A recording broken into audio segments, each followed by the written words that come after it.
أعوذ بالله من الشيطان الرجيم بسم الله الرحمن الرحيم واصبر على ما يقولون واهجرهم هجرا جميلا وذرني والمكذبين أولي النعمة ومهلهم قليلا إن لدينا أنكالا وجحيما وطعاما ذا غصة وعذابا أليما. നിങ്ങളോട് തർക്കിച്ചുകൊണ്ടിരിക്കുന്ന അല്ലെങ്കിൽ കുറ്റപ്പെടുത്തിക്കൊണ്ടിരിക്കുന്ന അതിക്രമകാരികളായിട്ടുള്ള ആളുകൾ, ആ ആളുകളോട് ഏറ്റവും മാന്യമായിട്ടുള്ള രീതിയിൽ ക്ഷമയോടുകൂടെ പെരുമാറുക, മാന്യമായിട്ട് വഹ്ജുർഹും ഹജറൻ ജമീല, മാന്യമായിട്ട് അവരോട് പ്രതികരിക്കുക എന്നാണ് പറയുന്നത്.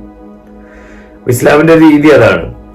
ഖൂലു ഖൗലൻ ലയ്യിന എന്ന് ഖുർആനില് മൂസാ നബി അലൈഹി സ്വലാമിനെ ഉപദേശിക്കുന്നുണ്ട്. ഫിർഔൻ എന്ന് പറയുന്ന അതിക്രമകാരിയുടെ അടുത്ത് പോകുന്ന സമയത്ത് പോലും വളരെ മാന്യമായിട്ടുള്ള ഒരു വളരെ പൊളൈറ്റ് ആയിട്ടുള്ള ഒരു സംസാരമായിരിക്കണം എന്ന് പറയുന്നുണ്ട്. വിനയം എന്ന് പറയുന്നതും അതുപോലെ തന്നെ മാന്യത, സംസാരത്തിലെ മാന്യത എന്ന് പറയുന്നതും ഇസ്ലാമിന്റെ ഒരു പ്രത്യേകതയാണ്. അപ്പൊ അത് വെടിയരുത് എന്ന് പറയുന്നുണ്ട്. അതോടൊപ്പം തന്നെ എന്ത് പറയുന്നു? വദർനി വൽ മുകദ്ദിബീന ഉലിന്ന അമതി വമഹിൽഹും ഖലീല. കളവാക്കുന്ന ആളുകൾ അവരെ വിട്ടേക്കുക, അവരുടെ കാര്യം ഞാൻ നോക്കിക്കോളാം.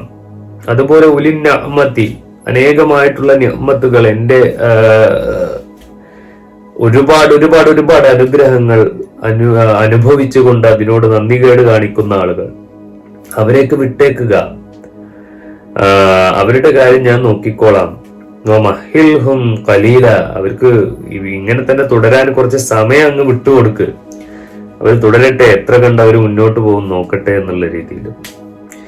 ഇന്നലദൈന അൻകാലം വജഹീമ, എൻ്റെ അടുത്ത് തീർച്ചയായും ഉറപ്പേറിയ വളരെ കഠിനമായ ശക്തിയുള്ള ബലിഷ്ഠമായ എങ്ങനെയും പൊട്ടാത്ത രീതിയിലുള്ള ഒരു ചങ്ങല എൻ്റെ അടുത്തുണ്ട്. അല്ലെങ്കിൽ അതുകൊണ്ട് ഉദ്ദേശിക്കുന്നത് അത്രയും അവരെ വരിഞ്ഞു മുറുക്കാൻ പോകുന്ന ഒരു സംവിധാനം എൻ്റെ അടുത്തുണ്ട് എന്ന് അല്ലാഹു സുബ്ഹാനഹു വ തആല പറയാണ്. ജഹീമ, ജഹീം എന്ന് പറയുന്നത് നരകത്തിന്റെ എല്ലാ ഭയാനകതയെയും കാണിക്കുന്നു. ആ നരകത്തിലെ ചൂട്, ഭീകരമായിട്ടുള്ള അവസ്ഥ, പലതരത്തിലുള്ള തിന്മകൾ, ഒരിക്കലും നമ്മൾ ഇഷ്ടപ്പെടാത്ത വല്ലാത്ത വൃത്തികെട്ട അവസ്ഥകളുള്ള ഒരു സങ്കേതം, ചീത്തയുടെയും തിന്മയുടെയും വൃത്തികേടിന്റെയും സങ്കേതമാണ് നരകം എന്ന് പറയുന്നത്. കേവലം തീയ് എന്നുള്ള രീതിയിൽ മാത്രം കാണരുത്. തൊണ്ടയിൽ കുടുങ്ങിപ്പോകുന്ന, അതായത് തൊണ്ടയിൽ നിന്ന് ഇറങ്ങാത്ത തരത്തിലുള്ള ഭക്ഷണം, അതായത് കഴിക്കാൻ പറ്റാത്ത ഭക്ഷണം എന്നർത്ഥം. കഴിക്കാൻ പറ്റാത്ത ഭക്ഷണം, അവരുടെ തൊണ്ടയിൽ കുടുങ്ങിപ്പോകുന്ന, അത് അതിന്റെ രുചിയില്ലായ്മ കൊണ്ടാവാം, മനം മടുപ്പിക്കുന്ന പലതരത്തിലുള്ള ഗന്ധം കൊണ്ടാവാം, എന്തൊക്കെയോ ആവാം, നമുക്കറിയില്ല. അത്രയും വൃത്തികെട്ട ഭക്ഷണമായിരിക്കും അവർക്ക് ഉണ്ടാവുക എന്നുള്ളത്. വഅദാബൻ അലീമ, വേദനാജനകമായിട്ടുള്ള ശിക്ഷയും.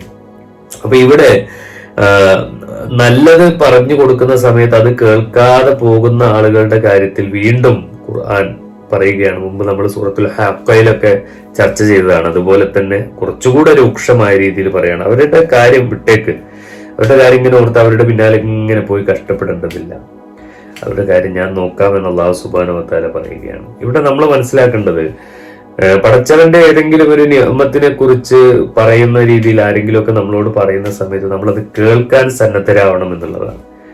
ആ കേൾക്കാനുള്ള സന്നദ്ധത നഷ്ടപ്പെട്ട് കഴിഞ്ഞാൽ നമ്മളും ചിലപ്പോൾ ഇത്തരം നഷ്ടകാരികളിൽ പെട്ടുപോകാനുള്ള സാധ്യതയുണ്ട്. അത്തരം അവസ്ഥകളിൽ നിന്നെല്ലാം റബ്ബ് നമ്മെ കാത്തുരക്ഷിക്കുമാറാവട്ടെ. ആമീൻ. അസ്സലാമു അലൈക്കും വറഹ്മത്തുള്ളാഹി വബറകാതുഹു.